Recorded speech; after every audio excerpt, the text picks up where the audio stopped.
última presentación de este coloquio Kant.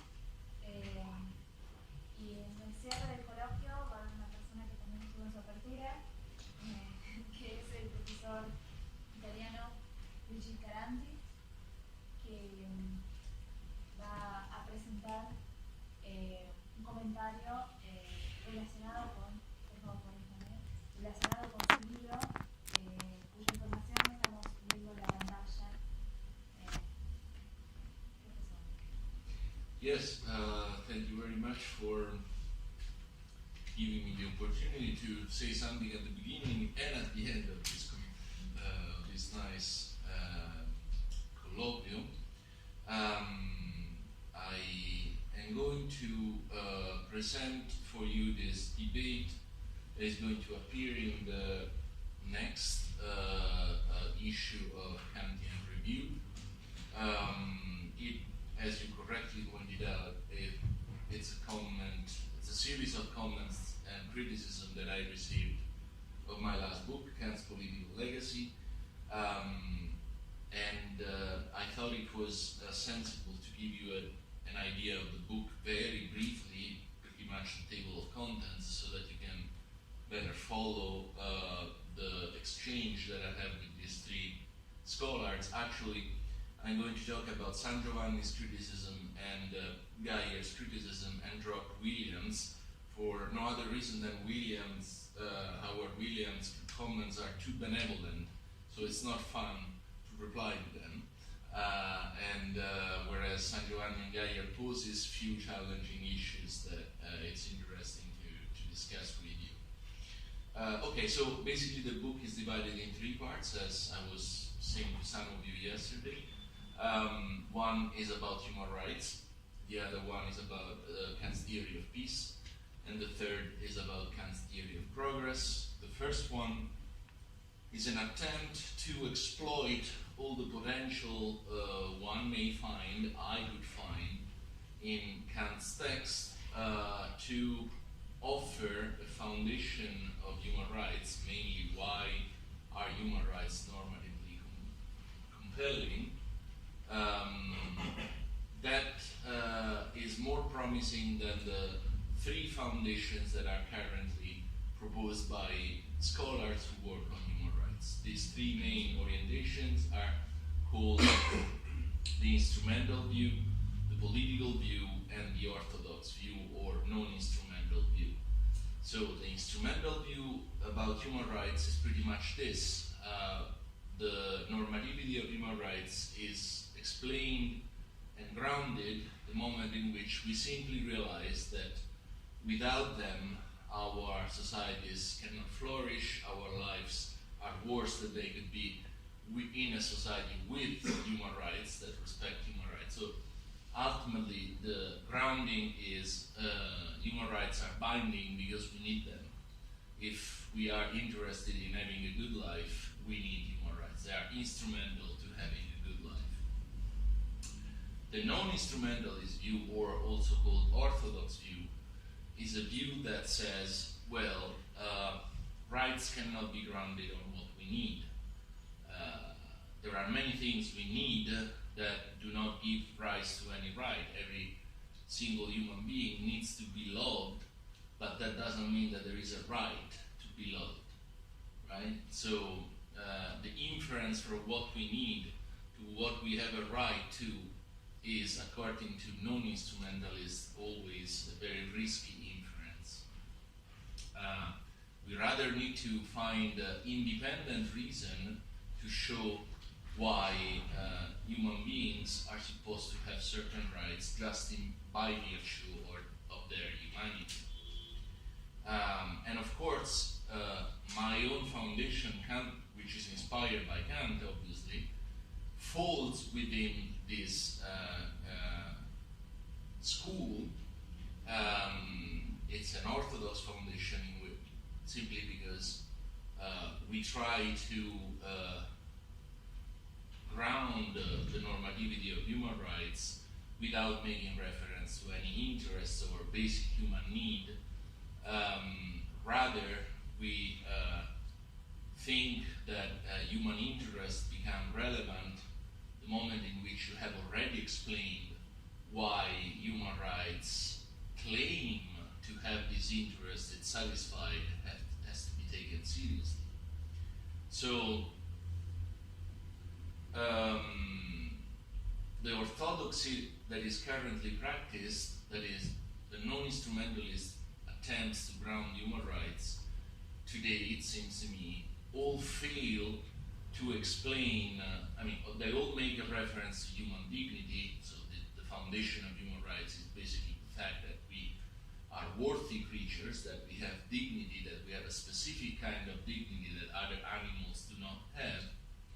But the shortfall of this orthodox approach to human rights, in my opinion, is that no orthodox thinker makes a further step and tries to explain why we have this dignity.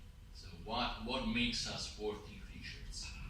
So it seems to me it's a very limited, it's a step in the right direction, but it's a step that doesn't go far enough, because ultimately everything stops with this article of faith that human beings are worthy creatures or have dignity, which is obviously the way in which also the main documents about human rights present human rights, because the Universal Declaration of Human Rights, the international treaties of the 60s, they all have in their preamble that human rights either are an expression of, or even stronger, derive from human dignity. So the orthodox view pretty much tries to, starts and ends with this intuition that human dignity is the foundation of human rights, but no content is given to this concept.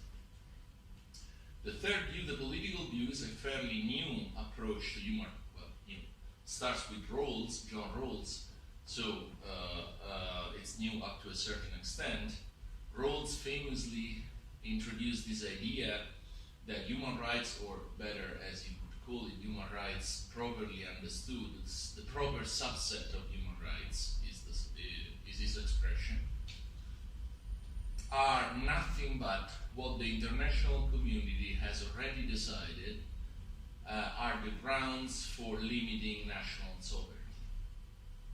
So what are human rights and why are they compelling? Well, human rights are those rights that are recognized worldwide as things that if they are violated, they justify the intervention in any possible form of the international community in internal affairs of states, ranging from naming and shaming, that is, kind of general disapproval of the international community for certain practice that go on within certain state, up to military intervention.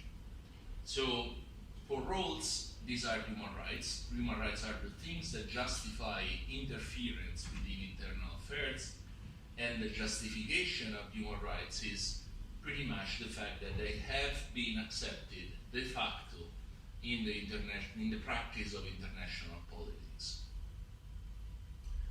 Okay, so I try to give an alternative foundation, which is mainly based on Kant's notion of autonomy.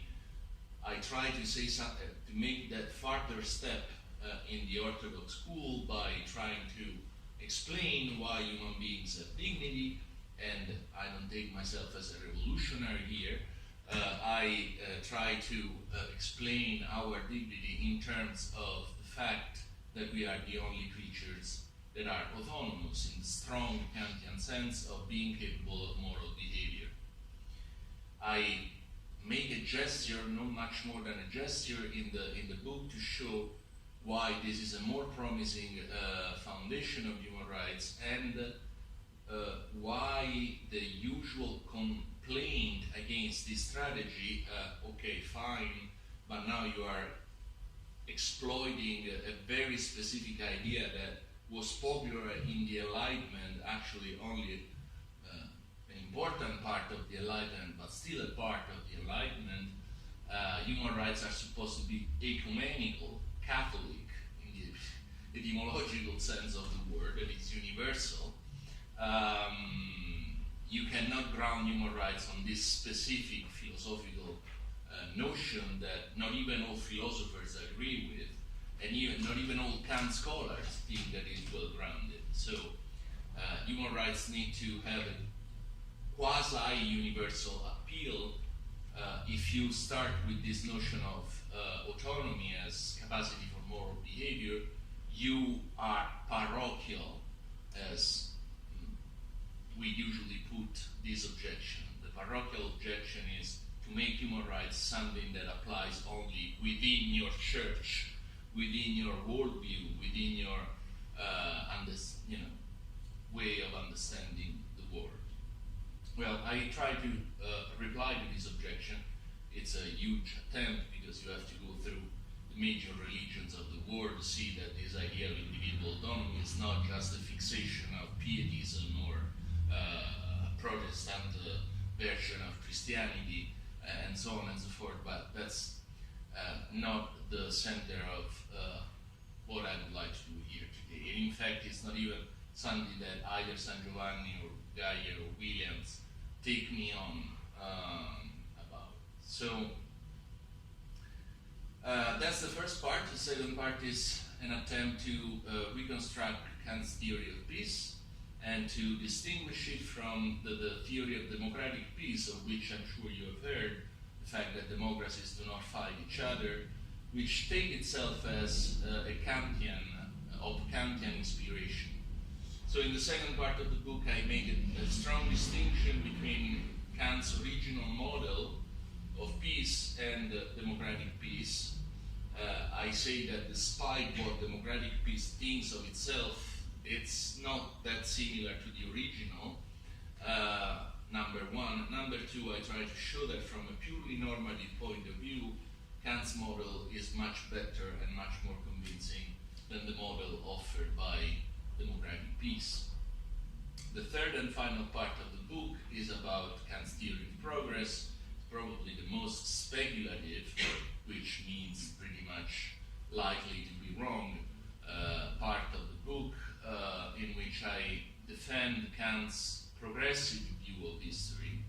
That is, I try to give a non-watered down reading of sections such as the guarantee for perpetual peace, or the last six theses of ideas, in which Kant really seems to me at least, to be giving us some reasons, purely theoretical reasons, not practical reasons, to believe that the system of human affairs has a tendency, which I understand through the concept of Popper of propensity, so as an objective tendency to evolve towards perpetual peace, or the cosmopolitan constitution, as sometimes Kant puts it.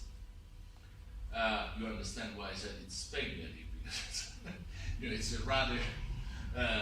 a rather grand project, especially to put in the third part of a book. But jokes aside, my goal there is really just to say that we should stop thinking of Kant's theory of progress merely from the practical point of view, with the usual idea that all Kant is saying is that we need to assume that history is progressing toward a better future, toward perpetual peace, because otherwise we do not make sense of our moral life. That's only part of the story. I think that the interesting part of the story comes when Kant tries to tell us, to give us some reasons to believe that this is actually the case. So that in this sense, it's a theoretical attempt to do justice to Kant's view of history. Okay, that's the very quick introduction to the book. I go through some of the comments that these distinguished scholars have made. We'll see where we get. It's already quite late, but there is no need to go over them, all of them. So we get there when we are tired and when we stop. Okay, so Andrea Sangiovanni is an interesting case because it sounds Italian, but he's American. Italian origin, but is a philosopher who studied at Harvard when Rawls was still there, and he's not a Kant scholar. I mean, he knows Kant, but he's not a Kant scholar of origin, and that's very interesting for me because I wrote this book having in mind someone very different than people who are here, that is Kant scholars, but a more general public. I was trying to appeal to people interested in politics in general, and much of the style of the book, my attempt not to be too technical, has to do with this decision about my audience, my desired audience. And Sangiovanni is a good example of what I was fishing for. In fact, his comments are not very much internal to Kant, which is exactly what I was expecting.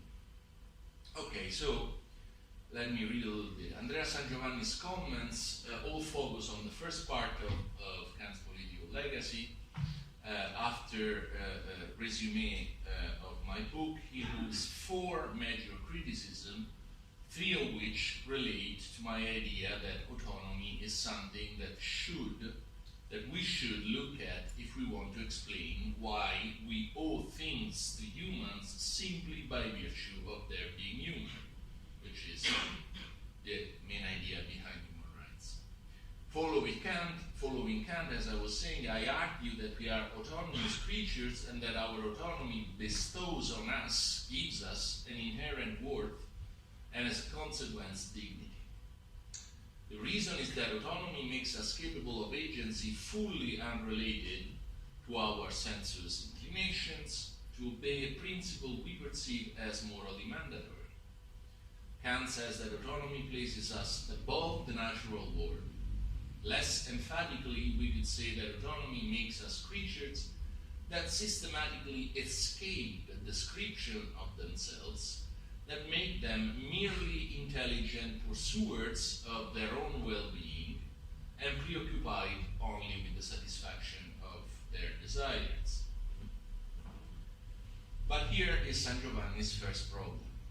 If autonomy is an inherent worth that confers on us this status, this dignitary status, there appears to be a gap between my having that value and my having rights.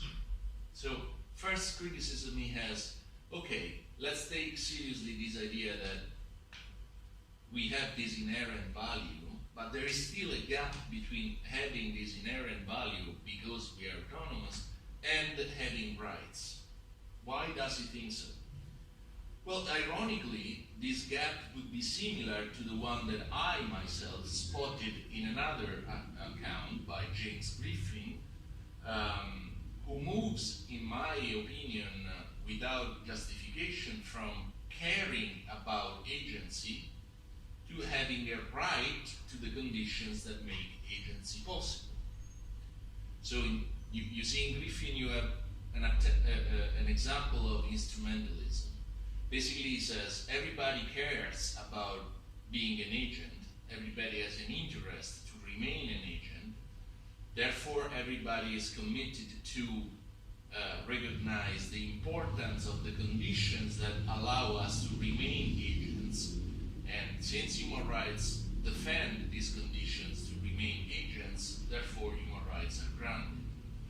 So I criticize this kind of argument because I think that you cannot move from caring about agency to having a right to the conditions that make agency possible, pretty much in the same way in which you cannot move from your caring about being loved to a right to being loved.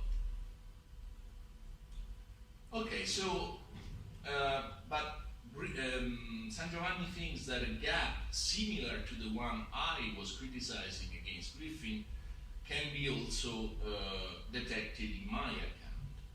This time the gap is supposed to be generated by the non-relational structure of inherent worth, a value that exists independently of whether someone can claim it and addressees of that claim can be identified.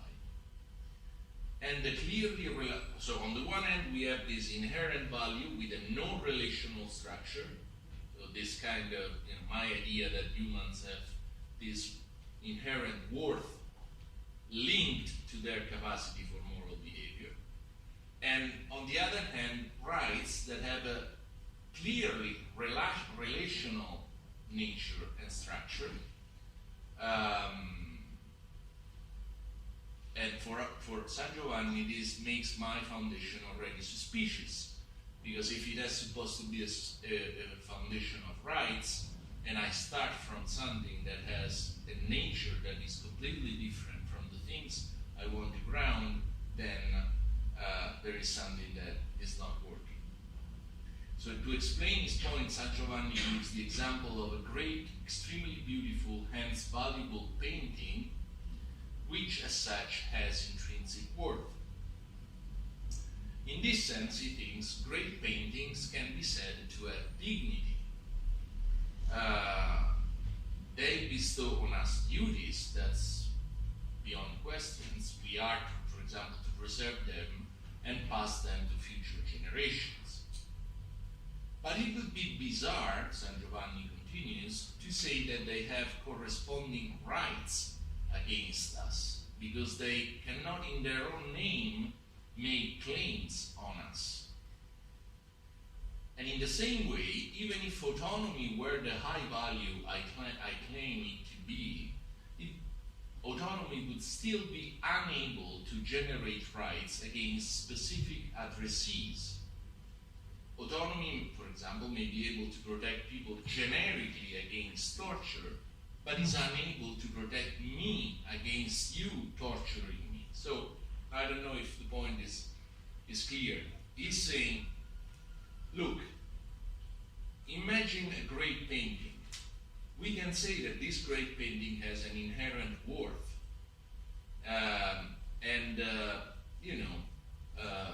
We can also concede the fact that this great painting produces duties towards that painting that we have. So we have to preserve the Gioconda for future generations. It's a duty that we have. But that's still not sufficient, because it would be bizarre to say that the painting, because of its inherent value,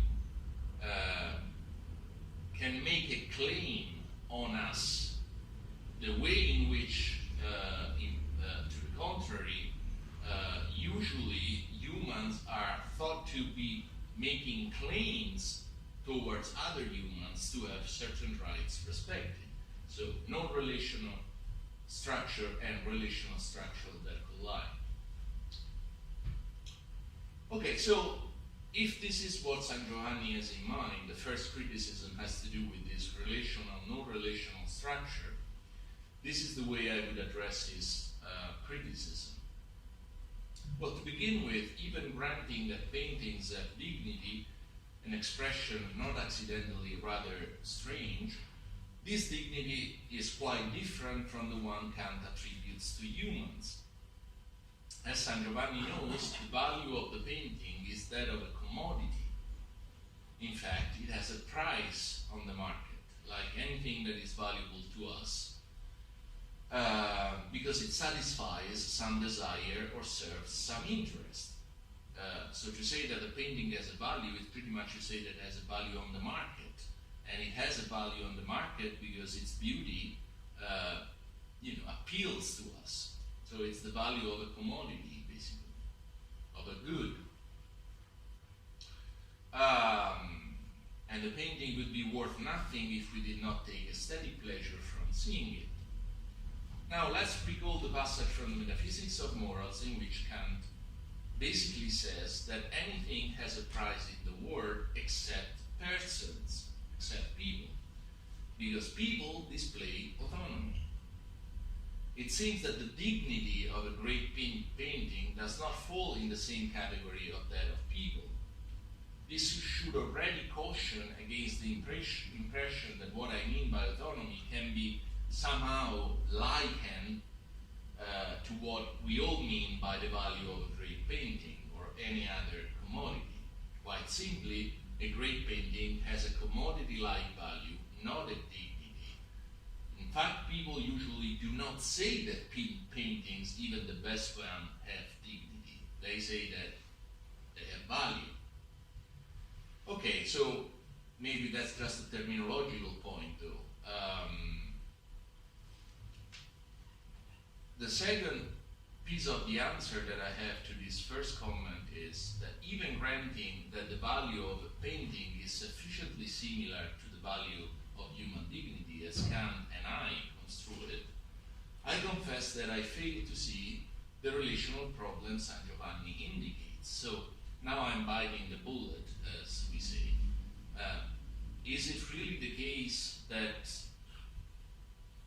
dignity, focusing on dignity, does not allow me to do justice to the relational structures that rights have?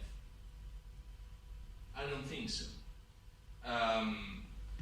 My dignity gives me a claim against everybody to be treated with respect. And in general, the dignity possessed by all human beings give all of them a right against everybody to be treated with respect.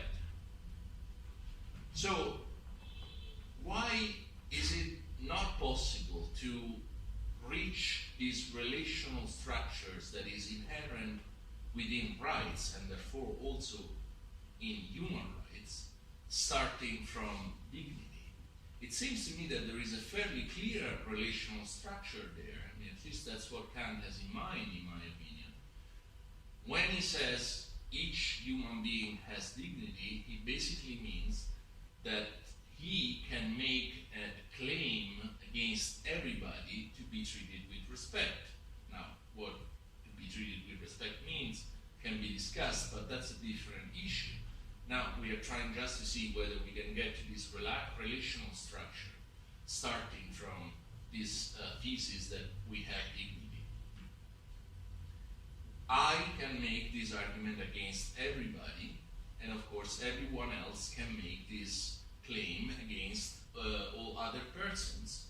So it seems to me that it's pretty much all we have to have the relational structures that we need. And to go back to the example of torture, I mean, how would an account that starts from dignity deal with the problem of you torturing me? Well, it just takes the application of a general principle to the singular case to understand that I or you should not torture me because I have dignity, and you fall in the set of addressees that are under the obligation to treat me with respect. So maybe I don't understand this first criticism very well, because it seems to me quite easy to respond.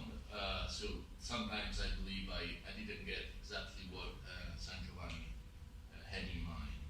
Okay, let's move to the second criticism, which is much more straightforward.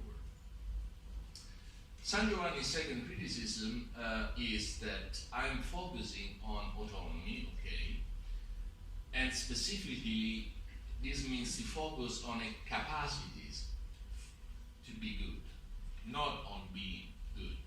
So I'm saying that humans have to be treated with respect merely because they are capable of moral behavior, not because and when they are moral, which is obviously something very different. Now, Sangiovanni says, quite naturally, why should we respect people simply because they have the capacity to be good? Why should this capacity confer any value on them? There could be humans who have this capacity and never use it to make moral decisions. Well, to begin with, let me clarify that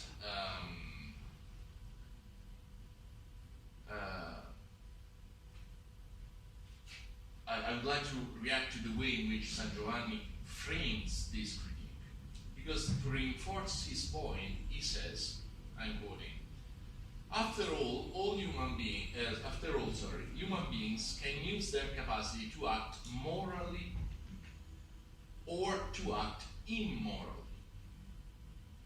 Okay, what's wrong with this way of phrasing the criticism?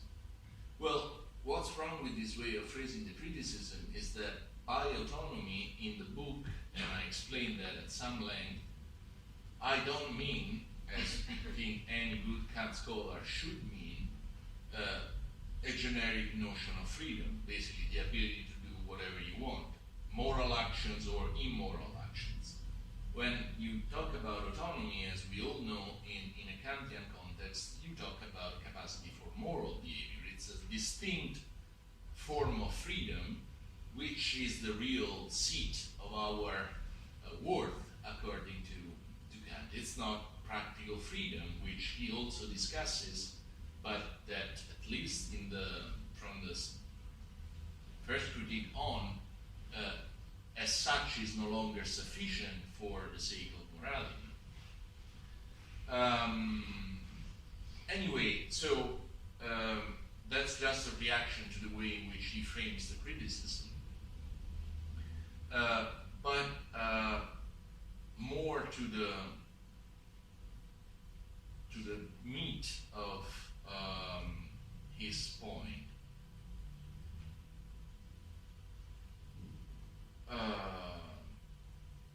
If I can find it, sorry.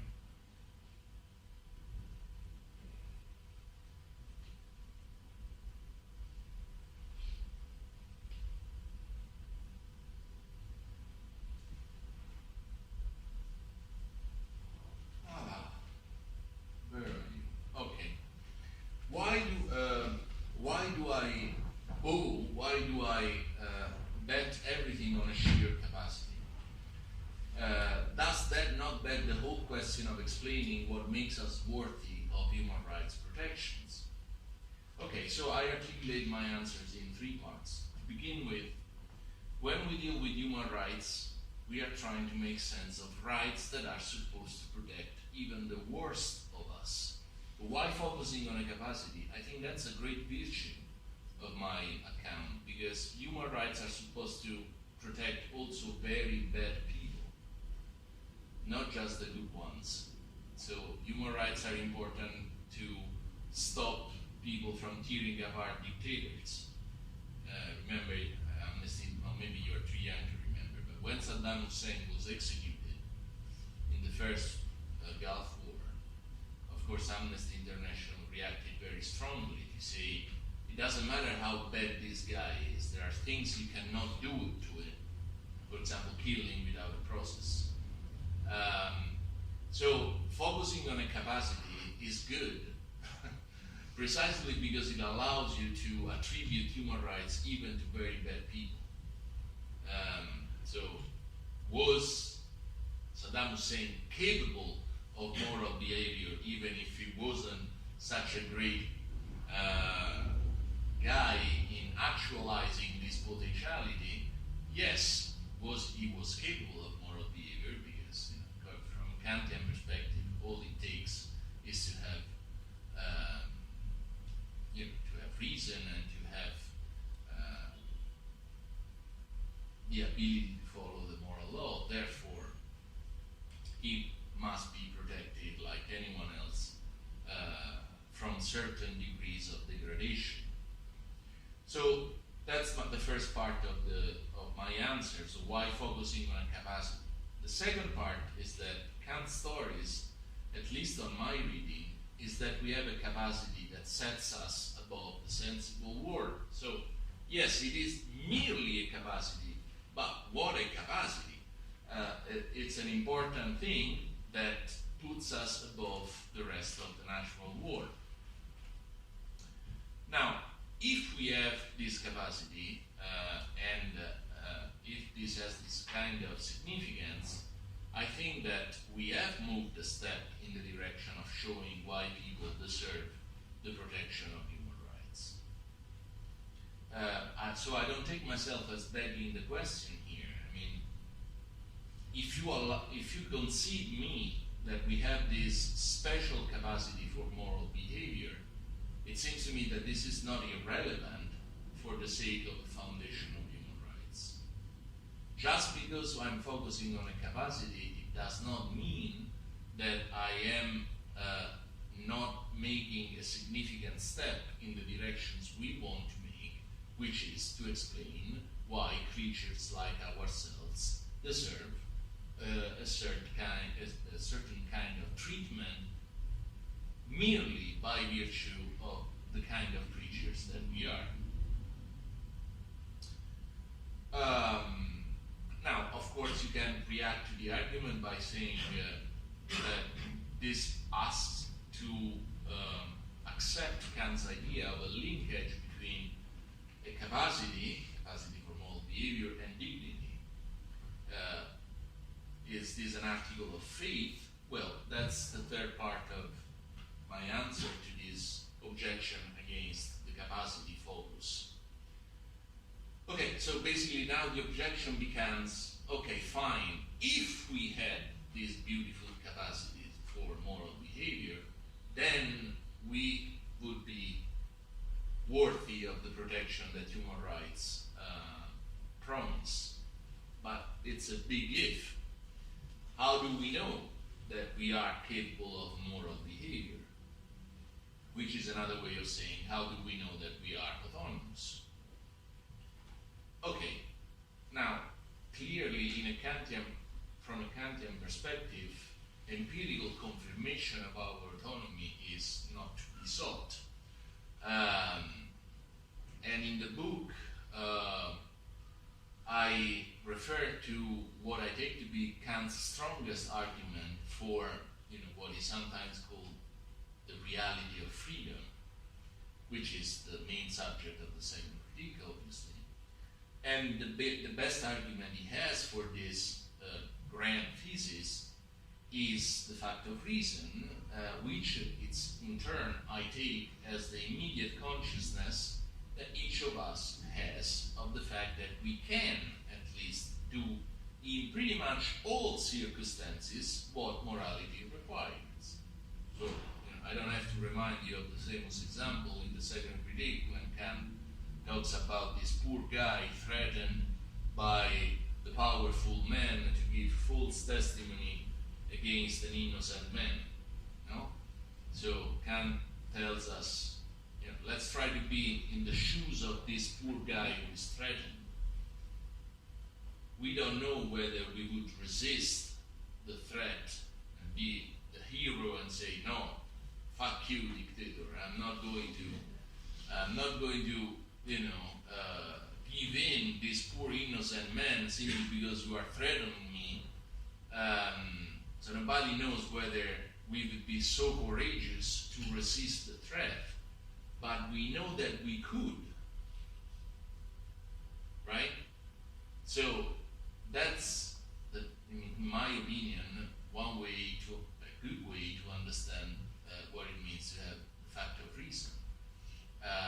It's the immediate consciousness that pretty much in all circumstances we could do what morality requires. So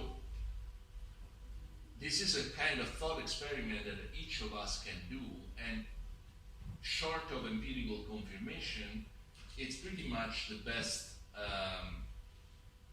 thesis, the best hint we can get to be convinced that we are autonomous.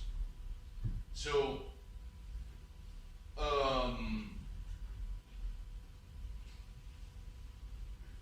that's my threefold answer to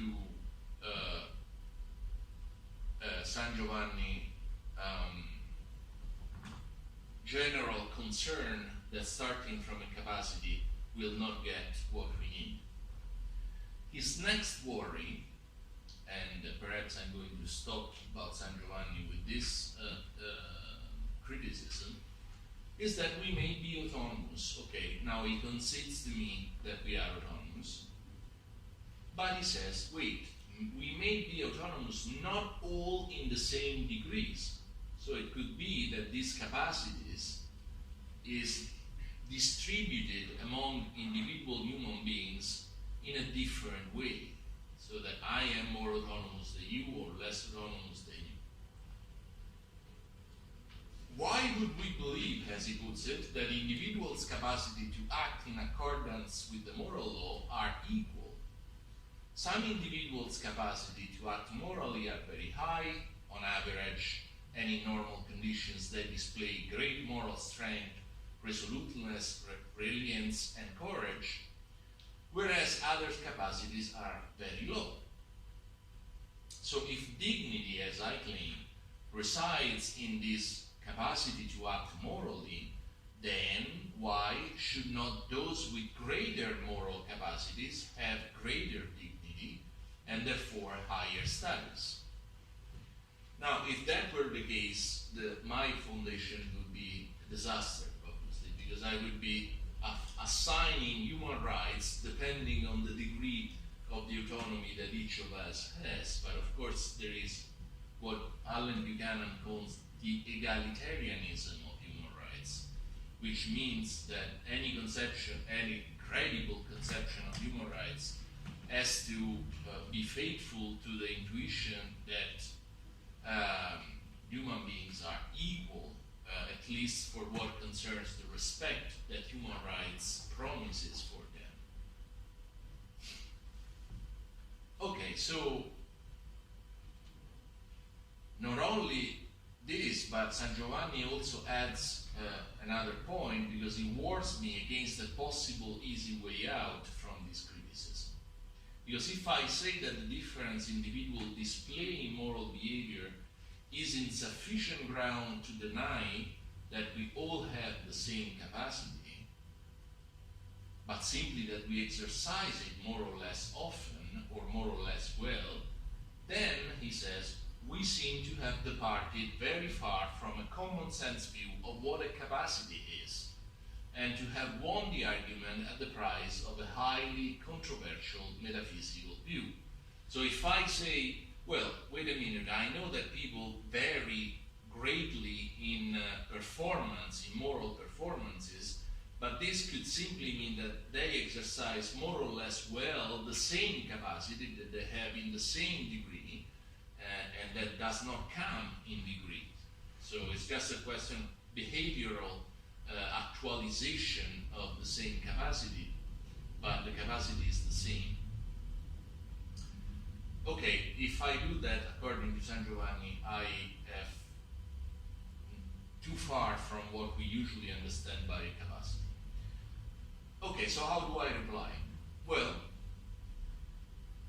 to begin with, it's important to realize that autonomy, or capacity for moral behavior, on my reading, and I think also on Kant's understanding, is simply the capacity to overcome all sensuous impulses if that is necessary to act morally. So I don't want habits, second natures, Aristotelian second natures, developed through exercise to be part of autonomy. So I'm not saying that you are autonomous only if you are a virtuous person, to put it very crudely. You are autonomous even if you have not exercised your moral character, if you have not refined your inclinations, you have not worked enough on your passions, and so on and so forth. It's simply not what I mean by being autonomous. For being entitled to the status that confers human rights, on my theory, you simply need to pass a minimal threshold. What is the threshold? The threshold is precisely the ability to overcome any impulse if that is necessary for acting according, well, from the not according to the law. Now the question becomes: is this self-evidently false, as a matter of fact, that all human beings have these minimal capacities? Because that seems what Sangiovanni has in mind. He seems to say, if you look at the difference in moral performance among human beings, there is really no reason to believe that this supervenes on the existence of minimal moral capacities that they all share. No, I don't think it's self-evidently false that we have this minimal capacity. And again, I refer back to the way in which we take ourselves in our immediate consciousness, the moment in which we think ourselves in situations similar to the one of the innocent man, of the man threatened to give false testimony against an innocent person. So I think it's part and parcel of our self-understanding to know that we are autonomous, and to know it because we know that in all circumstances we could. Now, to know that we could is not to be certain that we would act in all circumstances according to the moral law. But that's not what we need to prove, because I'm focusing on having a capacity to be moral. And I think that having this capacity is pretty much part of the way in which we understand ourselves. So I don't take my position and Kant's position to be far from common sense at all. And I give an example to try to show, independently of, let's put ourselves in the shoes of someone who is threatened, to show why this being autonomous is part of the way in which we usually think of ourselves. So let me give you this thought experiment. Let's imagine that we have to judge a woman who has stolen property but claims to be affected by kleptomania. So she claims, I'm sick. I know it's wrong, but I have this compulsion. It's a condition that I have. There is nothing I can do about it. Now, before this scenario, it seems that we have only two options. Either we believe the story that she's telling, we consider therefore her insane and therefore not responsible for the crime, or we don't believe the story. Independently of all the possible mitigating circumstances, she stole it because she was hungry, she stole it for their kids and so on and so forth, we find her guilty. So we do not say that her autonomy and therefore her accountability, her responsibility was depleted, so was diminished. We don't punish her because she did not develop past moral fortitude. So we either say that she was autonomous and therefore she's responsible and therefore we punish her, or we say that she was not autonomous because she was insane. We don't have a scalar conception of autonomy. Either she was autonomous or she was not. Either she was responsible or she was not responsible. If we decide that she's guilty, we do not make the gravity of punishment dependent on how autonomous she was, but on how pressing were the sensible motives that suggested that kind of behavior. So let's imagine we don't believe the story, therefore we say, no, wait a minute, you were not sick at all. It's not true that you are affected by kleptomania. We understand that you might have done it for very pressing need. You were hungry, your kids were hungry, and so on and so forth. And this, of course, gives us all the latitude to be soft as possible in punishing her. But we should not conflate these mitigating circumstances as a judgment that her autonomy was diminished. Autonomy doesn't come in degrees. Either you are or you are not. What comes in degrees is the level of punishment that I'm going to give you according to the objective circumstances in which you were. Because it's one way to steal with no need for stealing, or just for the pleasure of it, or just, because you need some luxury items, and it's a different thing to steal if you do it to remain alive, obviously. So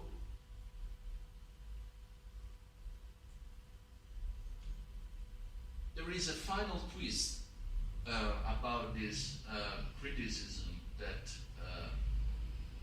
Sangiovanni is raising. And this has to do with a specific way in which I conceive autonomy, and here I depart significantly from Kant, because I want to say that we are, strictly speaking, not the only species that has capacity for moral behaviors, but only the species that has this capacity most developed in the animal world. Because I want to say there is something like animal autonomy. So, for Kant, as you know, for Kant to talk about a capacity for moral behavior in the case of animals would be like curtseying. But I think that, after 250 years of evolutionary theory, we have to be a little bit more careful in attributing to ourselves something that is completely removed from the rest of the animal world. So I think it's safer to say, and also closer to the evidence at our disposal, to say that we are autonomous in the highest degree in the animal world, whereas other animal species, apes, primates, higher mammals, and so on, have a lesser degree of autonomy, that is, a lesser capacity for moral behavior. There is abundant ethological evidence that shows that rats, chimpanzee, monkeys, obviously, are capable of pro-social attitudes, of taking upon themselves pain for the sake of other individuals of the society they belong to, and so on and so forth. So, of course, they don't act from duty, and we should not exaggerate with this idea of animal morality or animal capacity for moral behavior, but at the same time, we need to make some room for the possibility that the difference between our morality and animal morality is not a difference in kind, but it's a little bit a difference in degree. Now, of course, Sangiovanni jumps on this refinement that I have to say, wait a minute, you just explained to us that autonomy does not come in degree, but you tell us that the difference between our species and other species is exactly a difference in degree. So how can you hold these two things together? Okay, so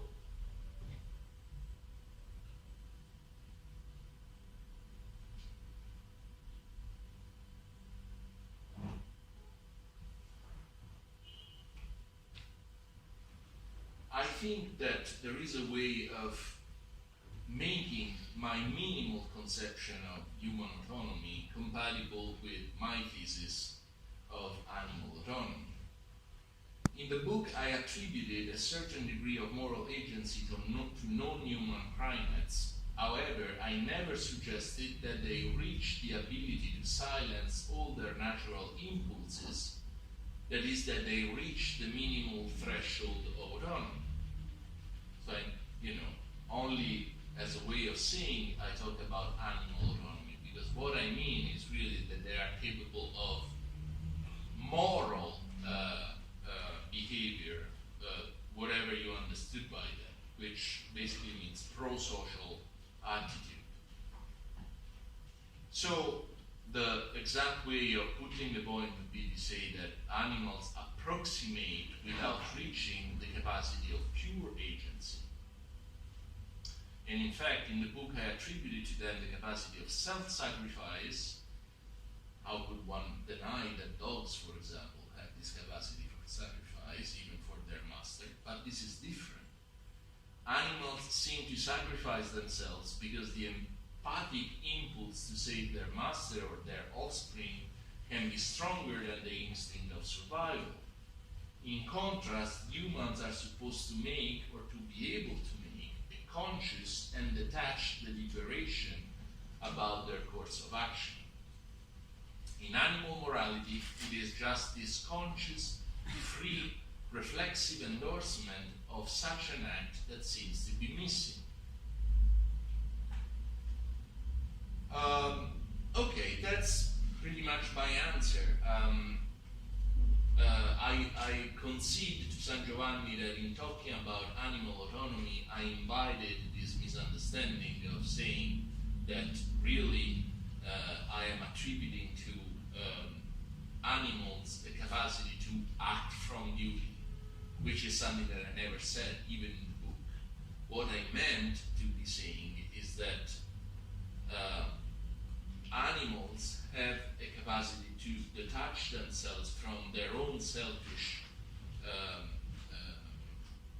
interest and to act for the sake of other individuals in their group, which, is similar enough in structure to the structure of morality, the way we understand it. But, of course, this is very different from saying that animals have reached that minimal threshold that makes other beings autonomous, that is, that makes us autonomous. So, my answer here is to say, no, I hold on to the fact that autonomy does not come in degrees, either you are or you are not. And when I opened up for animal autonomy, that was just a way of saying, basically, but what I meant is that the realm of morality cannot coincide with the realm of human beings. Okay, so the fourth and last criticism of Sangiovanni I'm not going to discuss because this has to do with his idea. I'm just mentioning what the point is. This has to do with a paper that he published in a collection on human rights by Oxford University Press in 2015 called Can There Be a Truly Kantian Theory of Human Rights? And of course Sangiovanni answers no. Why? Well, because he thinks that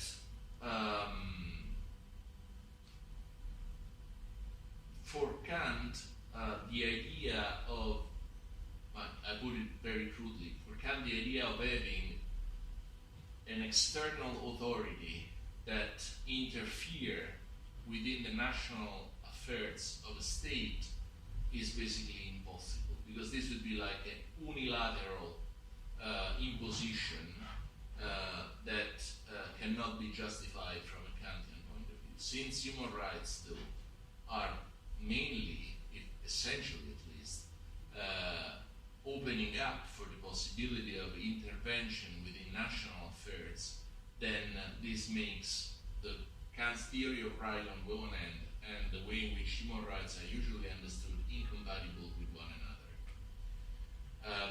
I am not convinced by this argument, but I don't want to.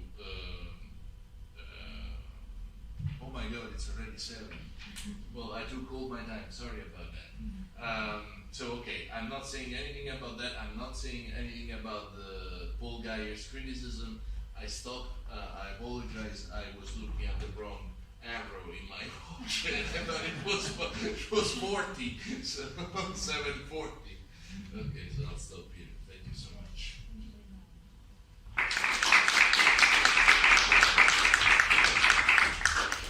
Bueno, tenemos todavía unos minutos. No sé si alguien quiere hacer algún comentario o pregunta. Sí, por favor. Sorry, I need. Spanish is okay. Yeah. Sure, yeah. I'll try to do my best. You pointed out that Sean Ross affirms that human rights are a political issue. So to establish political disposition regulated by international norms and by the different states that endorse these norms, and I think that's right. That's the problem with the discussion of human rights, that they were established after the Second World War. So they are a political construction. This is right, I think. Here in Argentina, theories of human rights, Eduardo Ragossi, tried to justify in a pragmatic way human rights in this sense. That's a political problem, a political issue too. So when you think, for example, human intervention, political intervention in a country, there's a lot of debate about this because it has not only to do with the field of free decisions for the subjects, the autonomy, the individual subject, but it has to do with the communities having sovereignty to allow their subjects to be autonomous or not. So it has to do with the sovereignty problem and yes, with the respect for communities. So that's an issue. In Latin America, it's a whole issue. Really.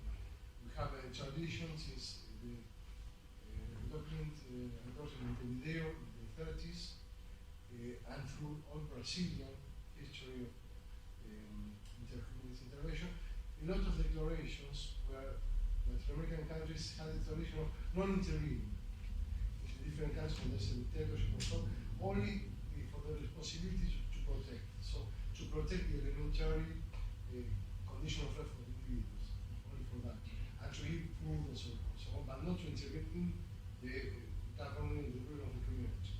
So that's an issue that we wanted to ask you about. How do you see the political dimension, the military dimension of autonomy? That's one issue. And then one issue, like after Thomas Pogge's theory about poverty, international poverty, and so on, has to do with the strength of the autonomy. The strength of the autonomy. The strength. Mm-hmm. The autonomy has to do also with the social rights, so with the third generation human rights. So are people autonomous, are people autonomous when they can't eat, when they can drink, but they have a fair government, transparent with rules, who allow people to express freely their opinions, freedom of speech and so on?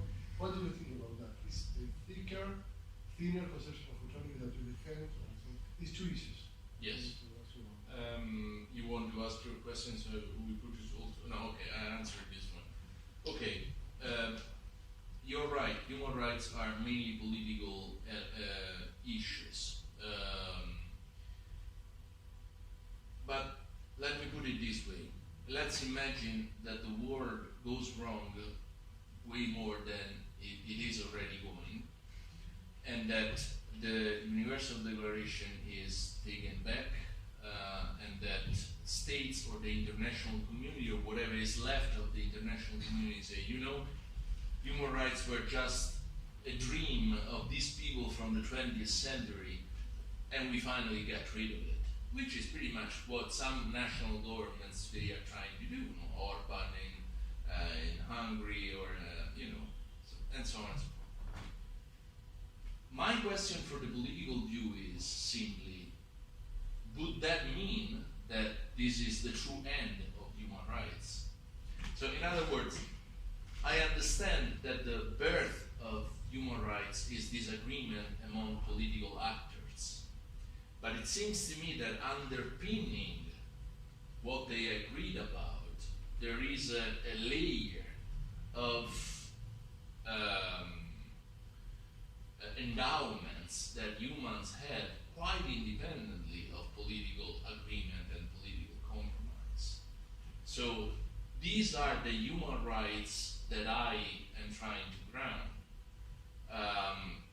And so we need what Buchanan calls the distinction between human rights understood in the classical way, which is the way I use the expression human rights, and international human rights. And then we need a theory of the relation between these two sets. International human rights are the one you have in mind. Human rights are the one I was talking about. And a theory of human rights should say what is the relation between these two. The political view says no relation whatsoever. The only ground of international human rights is political compromise. Famous article by Joseph Ras. Human rights without foundation. period. My theory is to say, well, no, there is a relation between these two things. We want to keep them distinguished, of course, but there must be a relation between these two things. And a good theory of human rights is a theory that is capable of explaining most of the international human rights that we have through a theory of what moral human rights are. And that does not make a list of moral human rights that is too different from the list of international human rights that we have. It's called the fidelity condition. Joshua Cohen calls it the fidelity condition. But I don't want to say that they are identical. To your second point, when I say that we should ground human rights on autonomy, I'm not committing myself to the thesis that only first generation of human rights are important. So only civic and political rights matter, social and economic, if possible. But if resources are available, otherwise it doesn't matter. No, I'm not saying that. And of course that's a problem for my account because, starting from such abstract notion of autonomy, okay, yeah, let's assume that we are autonomous, let's assume that this gives us a privileged position in the world, but how do you move from this abstract notion to the concrete things that human rights protect? So shelter, education, basic medication, schooling, and so on and so forth. Well, my answer there is that this is the space for political compromise. So this is where politics should come in and say, okay, we know, because these great philosophers, Kant, not Caranti obviously, told us that we are dignitary entities, we have dignities, we have to be respected. Our job is to translate this respect that philosophy has already grounded into specific political measures that render this idea of respect, that make this idea of respect concrete. So of course there is latitude here, but there are also things that you cannot do. I mean, you cannot treat people as children if you have taken seriously the fact that you are autonomous, which already tells you a lot about the kind of civic and political rights that you have to give.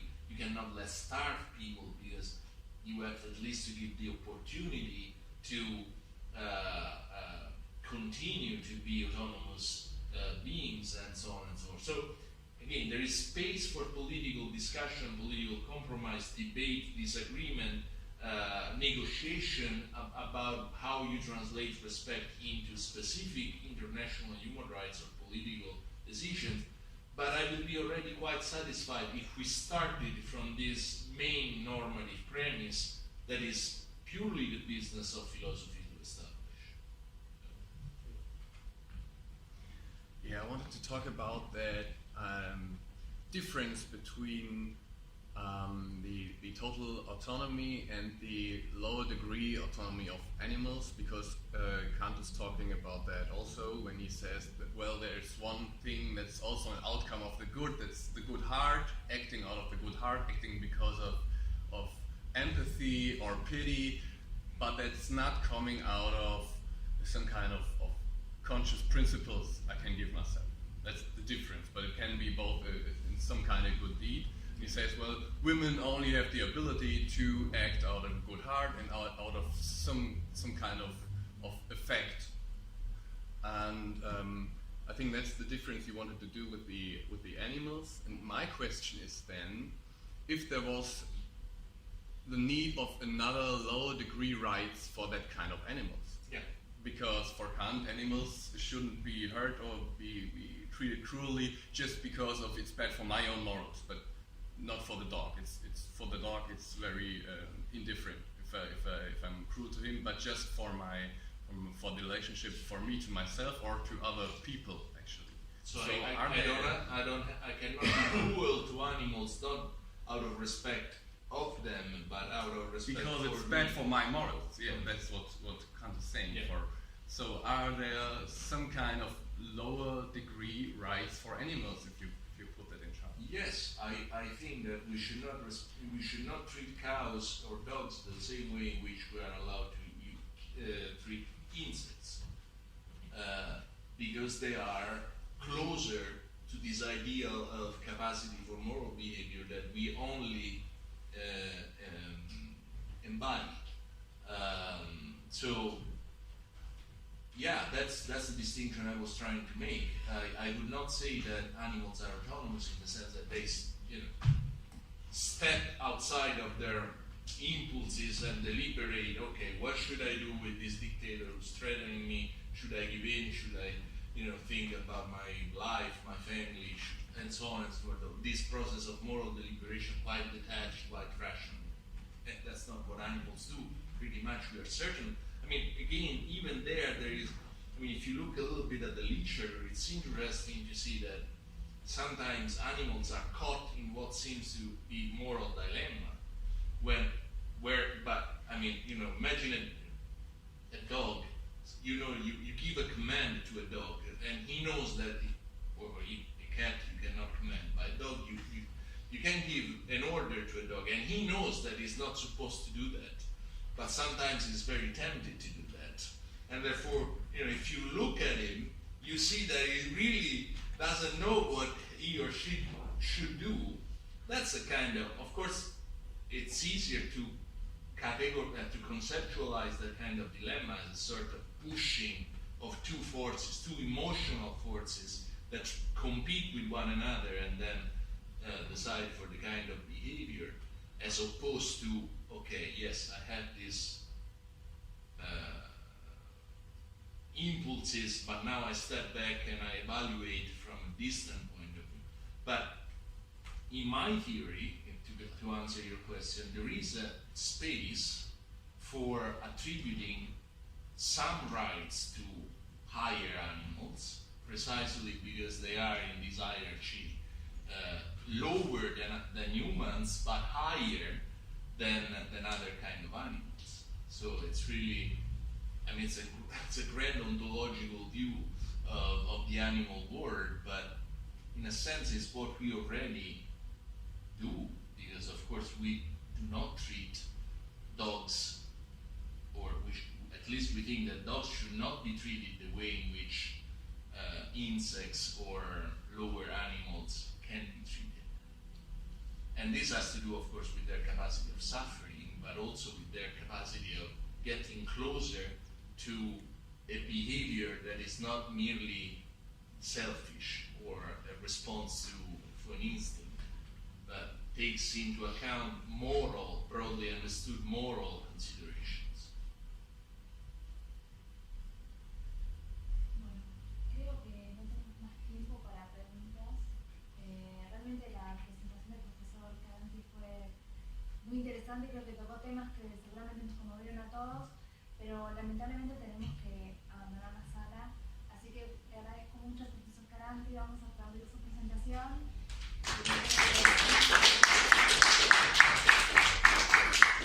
Antes de que se vayan, en nombre de la comisión organizadora del Congreso, quiero hacer algunos agradecimientos. En primer lugar, le quiero agradecer al profesor Walton por su buena disposición y por permitirnos realizar el Congreso en este lugar. En segundo lugar, le quiero agradecer a la profesora Claudia Jauregui porque nos ayudó muchísimo en la organización del Congreso. Y en tercer lugar, quiero agradecerles a todos los participantes por la buena disposición que tuvieron para enviar sus trabajos, para enviar sus títulos, para revisar los horarios, pero muy especialmente les quiero agradecer a los colegas brasileños, que ellos tres viajaron especialmente para el Congreso en un momento en el que para la gente de nuestra edad es muy difícil conquistar las condiciones materiales para poder viajar para participar en congresos, así que les quiero agradecer muy especialmente a ustedes tres por participar y a todos por la buena disposición que tuvieron y porque creo que el congreso fue una excelente instancia de discusión en la que pasaron muchas cosas interesantes. Realmente creo que los organizadores estamos muy contentos por lo que sucedió, así que muchas gracias a todos.